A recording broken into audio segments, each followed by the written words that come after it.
요즘 날씨가 너무 좋습니다. 지금 뒤에 창문으로 푸르른 숲이 보이는데요.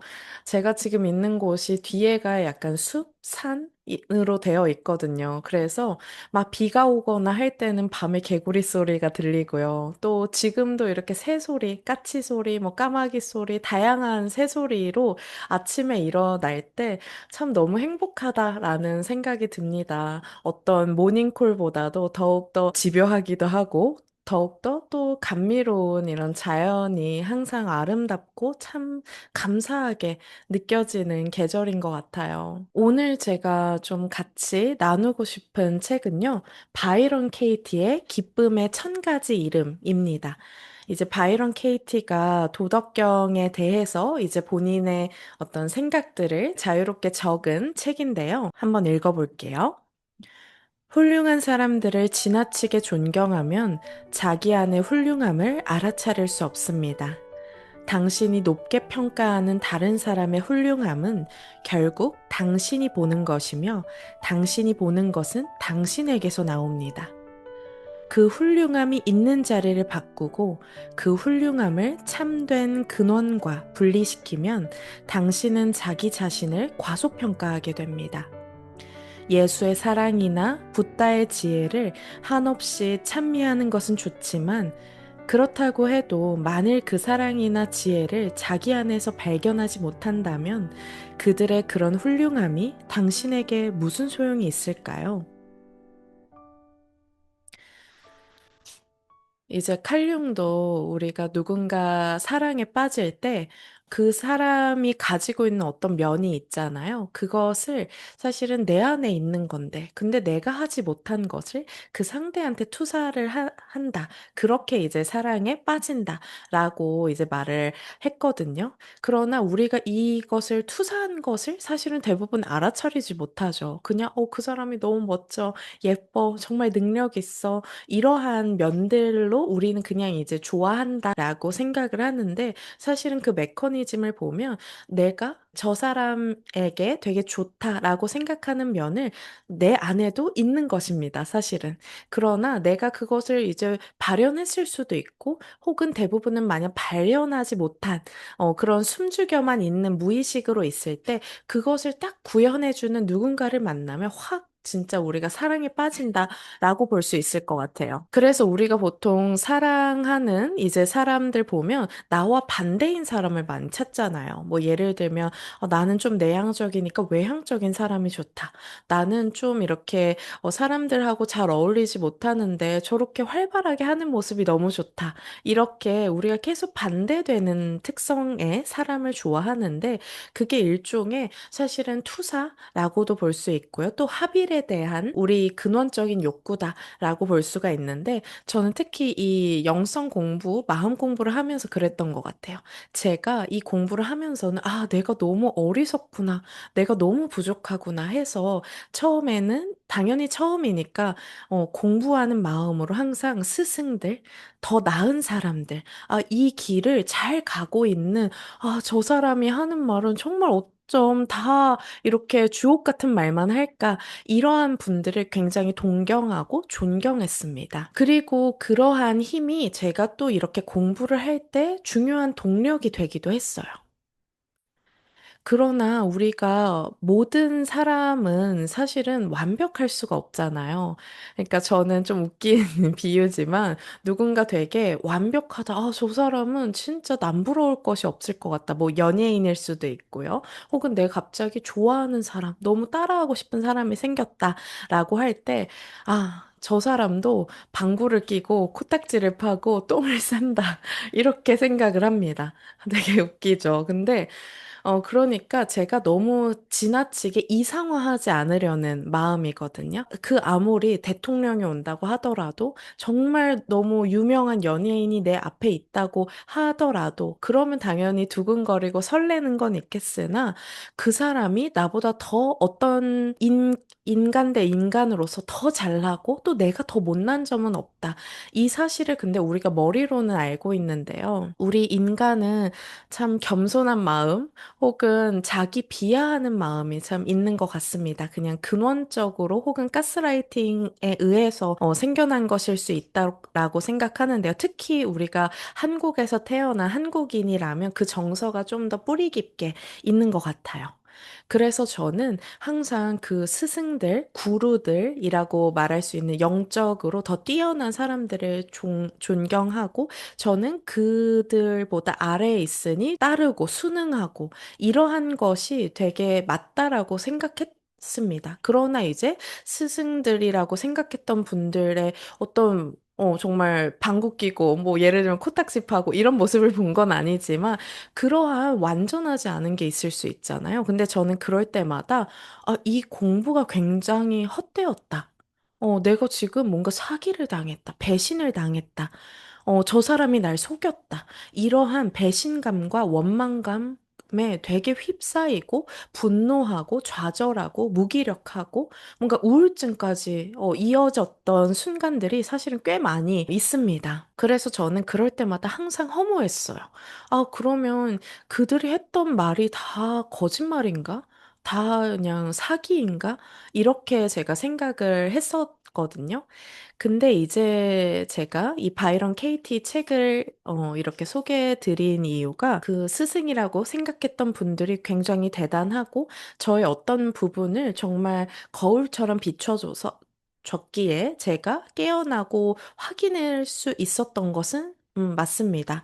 그러나 그것이 그들에게 있었던 엄청난 초능력 같은 능력이 아니라 제 안에 있었기 때문에 거울처럼 드러났다, 건드려졌구나. 결국은 내가 그 사람을 대단하다라고 했던 것도 내 안에 대단함이 있었던 거구나. 내가 대단했던 거구나. 이런 것을 제가 알기까지 정말 많이 이 바닥에 구르는 시간이 있었던 것 같아요. 왜냐하면 저는 항상 제가 너무 부족하고 못나고 정말 망가져 있고 무너져 있고 문제가 많다라고 생각했어요. 저는 예수님처럼 사랑이 많지도 않고 부처님처럼 그렇게 고행과 여러 가지 막 그런 깨달음을 위한 수행도 잘 못하는 것 같고 어떤 스승처럼 막 봉사도 못하고 막 저런 여러 가지 문제들을 척척 모든 답을 해내는 그런 모습들을 보면서 진짜 대단하다. 나는 저렇게 되지 못하지. 그러니까 내가 이 말을 따라야지라고 어떤 우열 관계로 제가 수직적으로 항상 생각했던 것 같아요. 근데 그 생각이 있기 때문에 또 배반이 되는 어떤 경험들이 또 필연적으로 일어날 수밖에 없었던 것 같고요. 지금 이제 생각해 보면요. 그 스승들이 필요 없다. 그 스승들은 다 가짜다. 이런 말을 하려는 건 결코 아니고요. 다만 우리가 지금도 새가 어쩜 저렇게 아름답게 울까? 어쩜 저렇게 나무가 푸르르고 싱그러울까? 어쩜 저 사람은 저렇게 사람들의 장점은 잘 발견할까? 어떻게 저 사람은 피아노 연주를 저렇게 잘할까? 이렇게 우리가 감탄을 하잖아요.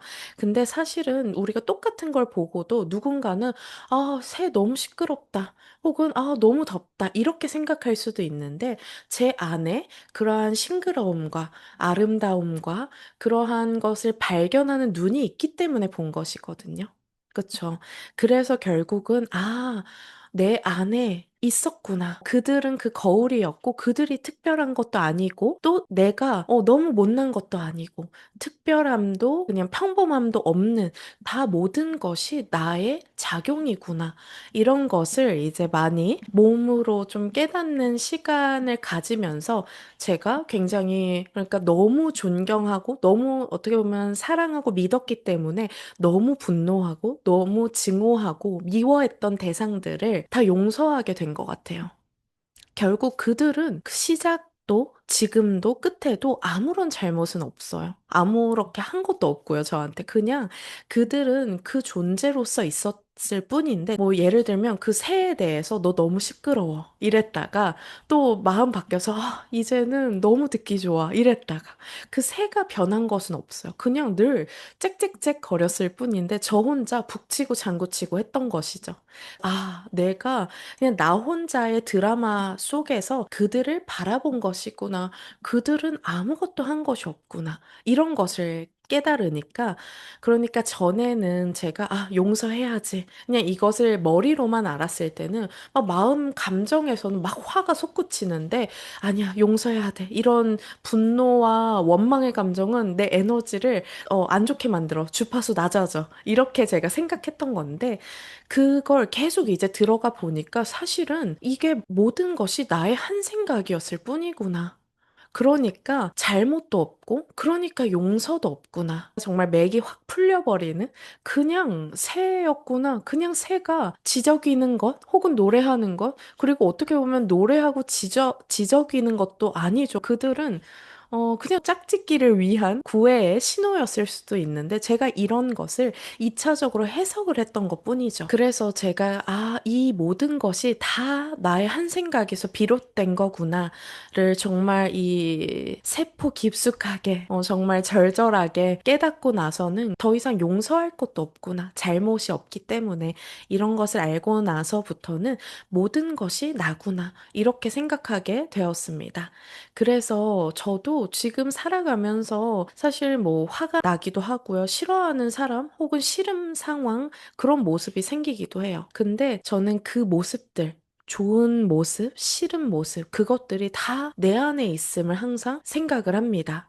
뭐 예를 들면 '아 저 사람은 정말 사람들을 따뜻하게 대하네.'라는 모습을 발견했다라고 하면 제가 그 따뜻하게 사람들 대하는 모습을 알고 있기 때문에 발견한 것이거든요. 그래서 그 사람도 굉장히 이제 찬미하고 칭찬하고 찬탄하지만 동시에 우상화하지 않아요. 그리고 또 반대로 '아 저 사람은 어떻게 저렇게 얄미운 말만 하지? 저렇게 차가운 말, 사람들을 콕콕 찌르는 말만 하지?' 이렇게 이제 생각을 한다면 저는 그것을 제 경험으로 가져옵니다. '아 맞아. 나도 가끔 저렇게 날 서 있을 때 사람들한테 정말 콕콕 찌르는 말을 했었을 때가 있었지. 저 모습이 나구나.'라는 생각을 하게 되면 그 사람에 대한 원망, 분노도 잠깐 이렇게 있다가 이 진실을 마주하면 '아 저 사람이 결국 나구나.' 그러니까 미워할 것도 없고 그렇다고 '저 사람이 저렇게 얄밉고 콕콕 찌르는 사람이야.'라고 이제 전부로 매도하지도 않아요. 왜냐하면 여러 가지 모습이 있는 건데 제가 제 안에 있기 때문에 그 모습을 본 것이니까요. 제가 이렇게 세상이 전부 다 나라는 걸 몰랐을 때 '그 사람이 나쁜 거야. 누가 더 잘못했지? A와 B 중에 어떤 일이 있을 때?' 이런 것을 객관적으로 막 따져 보려고 하고 이 일은 정말 객관적으로 '내가 맞고 저 사람이 틀렸어. 이건 저 사람이 깨달아야 돼. 저 사람이 제대로 정신 차려야 돼. 응징받아야 돼. 처벌받아야 돼.' 이렇게 제가 생각을 했어요. 근데 그렇게 응징하고 처벌을 하고 뭔가 '틀렸어. 맞았어.' 이런 생각을 하면 가장 힘든 거는 사실 저 자신이라는 것을 알았어요. 누군가를 '아 그 사람은 정말 잘못했어. 이걸 제대로 깨달아야 돼.'라고 생각하는 사람은 그 잣대가 나한테도 옵니다. 때로 내가 어떤 생각을 했을 때 어떤 상황이 주어졌을 때 그 잣대 엄격한 잣대를 나한테 예를 들면 '나는 이거 정말 잘못했어. 이건 정말 내가 잘못한 일이야. 나는 벌 받을 거야. 나는 이 까르마를 내가 받게 될 거야.' 이런 식으로 '나는 그러면 이 업보를 참회해야 돼.'라는 생각, 처벌받을 생각 그래서 그 응징이 나한테 인과응보로 돌아올 것 같은 그런 불안함, 죄책감을 안고 사는 메커니즘으로 사는구나. 그래서 '내가 항상 가장 힘들었구나.'라는 생각을 많이 하게 됐습니다. 누군가를 지나치게 사랑해서 지나치게 미워하게 되는 것도 너무 지나치게 '그 사람은 정말 맞아.' 혹은 '지나치게 그 사람은 아니야.' 했던 것 모두가 다 그냥 나였구나.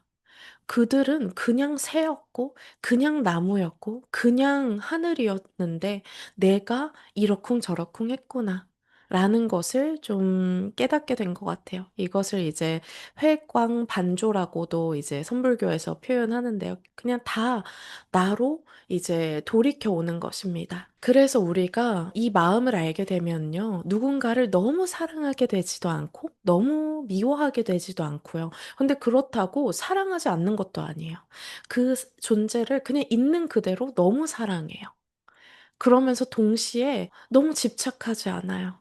제가 새 소리가 너무 좋아서 새를 이제 새장 가둬놓고 "너 계속 울어." 왜냐면 나 그 소리 듣기 좋으니까 이렇게 집착하지 않는 거예요. 그리고 새 소리가 며칠 안 들릴 수도 있겠죠. 그렇다고 해서 제가 너무 슬퍼하지도 않는 거예요.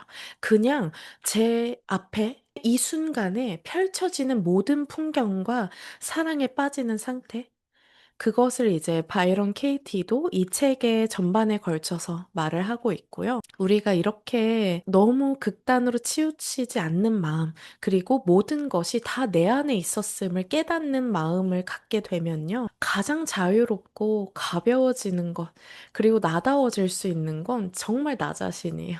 이것의 특혜는 내가 그래, 저 사람이 나한테 정말 잘못했는데 내가 이 마음 공부해서, 영성 공부해서, 그래, 그 사람 용서해줬다. 라고 해서 그 사람이 좋아지는 것도 물론 있겠으나 그것보다는 내가 제일 행복합니다. 그냥 가벼워져요. 그래서 우리가 어떠한 용서, 원망, 이런 것이 참 어렵죠. 근데 제가 그것을 무작정 용서하세요 라고 하는 것은 아닙니다. 그걸 저도 많이 해봤지만 잘 안 됐어요. 오히려 역효과만 났고요. 근데 다만 우리가 그냥 이런 생각을 한번 해보는 거예요. 똑같은 걸 보고 다 다르게 느낀다는 건 다 각자의 마음으로 보여지는 거구나. 내가 싫어하는 그 사람에 대해서도 누군가는 그 사람을 되게 좋아할 수도 있어요. 엄청 사랑할 수도 있는 거죠. 그러니까 그 사람이 완전히 나쁜 사람이라는 것은 진실이 아니죠. 사실이 아니죠. 그래서 이러한 것들을 그냥 알아차려 보는 것 뿐입니다. 그래서 꽉 막혀져 있던 것을, 우리가 밧줄로 꽁꽁 싸매고 있던 것을, 그 사람을 좋아하는 사람도 있을 수 있구나. 이런 것들로 하나씩 이 밧줄을 좀 느슨하게 해보는 거예요. 그냥 단지 그것뿐이다. 라는 것. 우리가 이러한 분노, 원망, 두려움, 불안, 이런 것들 감정 세게 오면, 확 해결하고 싶어요. 확 없애버리고 싶고 그냥 탁 이제 제거해버리고 싶은 이런 마음. 물론 너무나 저도 공감하고 만약 그런 방법이 있으면 해도 좋다. 제가 항상 하는 말이죠. 그러나 그거 방법 다 해봤는데도 안 된다라고 하면 우리가 이러한 진실을 한번 들여다보는 그러한 용기를, 그러한 마음의 여유를 좀 한번 가져보면 어떨까? 제 이야기와 이 책의 이야기로 좀 소소하게 공유를 해봤습니다. 오늘도 참 많은 말을 뭔가 드린 것 같지만 사실은 그냥 지금 이 순간 이 햇볕이 따사롭고 새가 지저귀고 바람이 불고 그리고 제가 이렇게 말을 하는 동안에도 숨 쉬어야지라고 의식하지 않지만 숨이 쉬어지고 있음을 저절로 이것에 그냥 깊이 이 사실이잖아요. 그렇죠? 이 사실에 깊이 안도하며 우리가 앞으로의 날들을 굉장히 자유롭게, 나답게, 가볍게 보냈으면 좋겠습니다. 감사합니다.